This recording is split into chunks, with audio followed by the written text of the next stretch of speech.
Today we'll say about cooperative society. The main aim of many businesses like joint stock company etc. is to earn profit.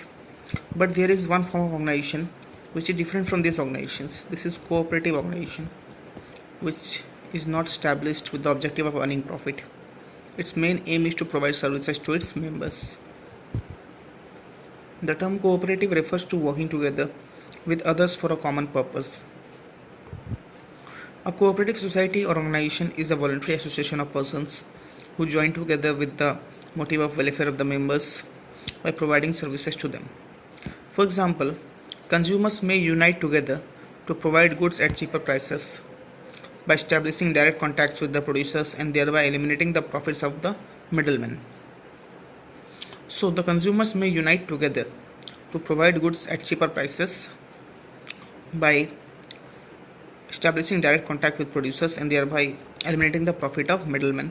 So this type of cooperative societies may be formed. Next is the definition of cooperative society. According to the Indian Cooperative Societies Act 1912, cooperative organization is a society which has its objective for the promotion of economic interest of its members in accordance with the cooperative principles.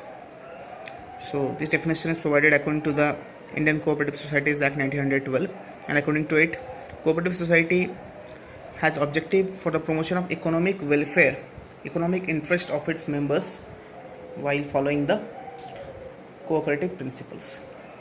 Now, let us see what are the features of cooperative society. Number one, voluntary membership.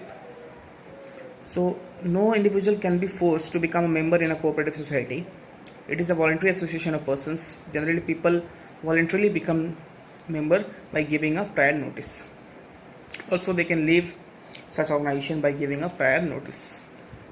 Next is legal status.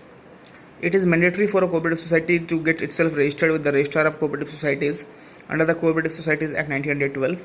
After registration, the society can get a separate legal entity from its members. The society can buy and sell property and make contracts in its own name. It can also file a case, or case can be filed against such cooperative society. Next is limited liability. The liability of the members of the cooperative society is limited to the extent of amount of capital contributed by them.